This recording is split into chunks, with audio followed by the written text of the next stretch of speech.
નમસ્કાર મિત્રો, વેધર ઇન્ફોર્મેશનમાં આપનું સ્વાગત છે અને હું છું પરેશ। ખાસ કરીને આજના વિડીયોમાં આપણે ઝાકળ, પવન અને તાપમાન વિશેની ખૂબ અગત્યની માહિતી આપવાની છે। વર્ષ 2026ના ઉનાળાની હવે શરૂઆત થવા જઈ રહી છે અને પ્રથમ ગરમીનો રાઉન્ડ છે એ પણ હવે 2 દિવસની અંદર જોવા મળી શકે છે। જેની અંદર જોવા જઈએ તો આપણે તાપમાનની વિશેષ વાત કરશું। એ પહેલાં સૌપ્રથમ હું આપને જણાવી દઉં ઝાકળ વિશે। આમ જોવા જઈએ તો રાજ્યના અનેક વિસ્તારની અંદર અત્યારે છૂટાછવાયા વિસ્તારોની અંદર ઝાકળની શક્યતાઓ રહેલી છે। જોકે આ ઝાકળ હશે એકદમ ઘાટો ઝાકળ ને એકદમ સામાન્ય ઝાકળ હશે અને આ ઝાકળ હશે એકદમ છૂટાછવાયા વિસ્તારમાં હશે, ખાસ કરીને ઉત્તર ગુજરાતના કોઈ ભાગો અને કચ્છ અને સૌરાષ્ટ્રના દરિયાઈ કાંઠાના ભાગોની અંદર આ ઝાકળનું પ્રમાણ છે એ જોવા મળી શકે છે। જોકે ઝાકળ હશે ખૂબ સીમિત વિસ્તારમાં હશે, વહેલી સવારે અને મોડી રાત્રે જ હશે અને એકદમ સામાન્ય ઝાકળ હશે જેની દરેક મિત્રોએ નોંધ લેવાની છે। સાથે પવન છે હવે એની દિશા છે બદલી રહ્યું છે। અત્યાર સુધી શિયાળુ પવન જોવા મળતા હતા, જોકે શિયાળુ પવન આ વર્ષે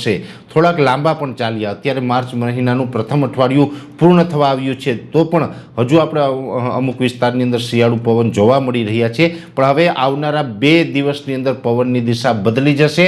એટલે કે આજે 6 તારીખ છે, 8 તારીખથી પવનની દિશા છે મુખ્યત્વે ઉત્તર પશ્ચિમ અને ઘણા વિસ્તારમાં પશ્ચિમ દિશાના પવનો ફૂંકાશે। એટલે વાયવ્ય દિશા, આરબના પવનો અને પશ્ચિમ દિશાના પવન ફૂંકાય તેવી શક્યતાઓ છે। એટલે પવનની દિશા હવે કાયમી માટે બદલી જશે અને સંપૂર્ણ ઉનાળા દરમિયાન હવે પવનની દિશા છે એ પશ્ચિમ દિશા તરફનો પવન છે એ થવા જઈ રહ્યો છે। ઉનાળુ પવન છે એ હવે આવનારા 2 દિવસની અંદર ચાલુ થાય તેવી પૂરી શક્યતાઓ દેખાઈ રહી છે। જોકે પવનની ઝડપ છે એ નોર્મલ રહેશે, ઝડપમાં કોઈ વધારો નથી થવાનો। અત્યારે એવરેજ જોવા જઈએ તો લગભગ 10 થી લઈને 14 કિલોમીટર પ્રતિ કલાકની ઝડપે પવન ચાલી રહ્યો છે। આ જ નોર્મલ ઝડપથી પવન ચાલવાનું છે। હમણાં એકાદ અઠવાડિયા સુધી પવનની ઝડપમાં કોઈ વધારો થાય તેવી શક્યતાઓ નથી। એટલે ઝાકળ અને પવનની આ અગત્યની માહિતી હતી। વાત કરવાની છે તાપમાનની। આમ જોવા જઈએ તો દર વર્ષે એવું બનતું હોય, એમાં પણ છેલ્લા જે 10 વર્ષ, એક દાયકાની અંદર વાત કરવા જઈએ તો ફેબ્રુઆરીની 15 તારીખ પછીથી તાપમાન ઊંચું જતું હતું। આ વર્ષે આપણે માર્ચ મહિનાનું એક અઠવાડિયું વીતી ગયું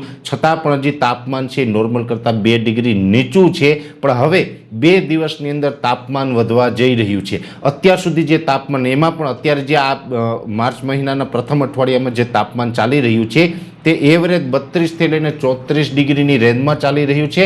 આઇસોલેટેડ વિસ્તારની અંદર 35 ડિગ્રી તાપમાન નોંધાયું હતું, પણ હવે 2 દિવસ બાદ એટલે કે 9 માર્ચ 2026થી તાપમાન ખૂબ વધવા જઈ રહ્યું છે। એવરેજ 4 ડિગ્રી સુધી તાપમાન છે વધી શકે અને લગભગ રાજ્યના મોટા ભાગના વિસ્તારોની અંદર તાપમાન છે 35 ડિગ્રીને પાર કરે તેવી શક્યતાઓ છે। એટલે હવે 9 તારીખથી લઈને 13 તારીખ સુધીનું સેશન હશે, એમાં પ્રથમ હીટ સ્ટ્રોક જેવી સ્થિતિ પણ આપણે જોવા મળી શકે છે।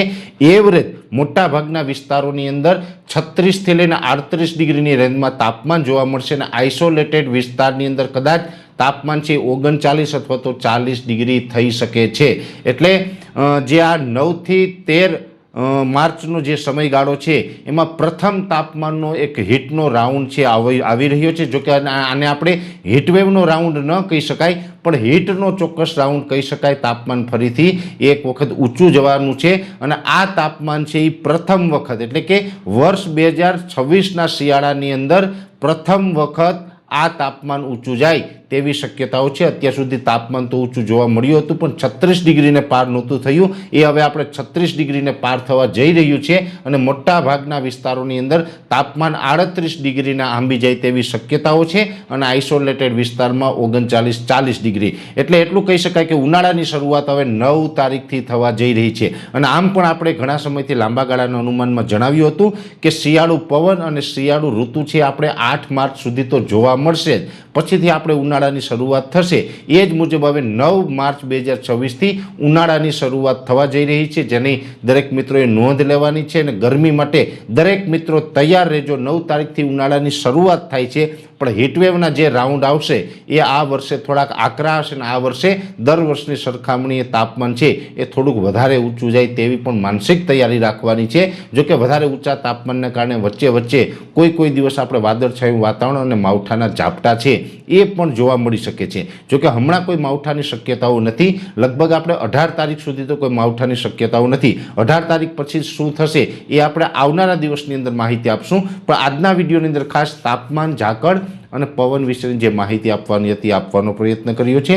વિશેષ માહિતી છે નેક્સ્ટ વિડીયોમાં આપવામાં આવશે. અત્યારે આ વિડીયોની અંદર એટલું જ. અંતમાં દરેક મિત્રોને વિનંતી રહેશે, વિડીયોને લાઈક આપીને દરેક ગ્રુપમાં શેર કરી દેવો. જો તમે અમને યુટ્યુબ ઉપર જોઈ રહ્યા હોય તો ચેનલને સબસ્ક્રાઈબ કરજો અને ફેસબુક પેજને ફોલો કરજો.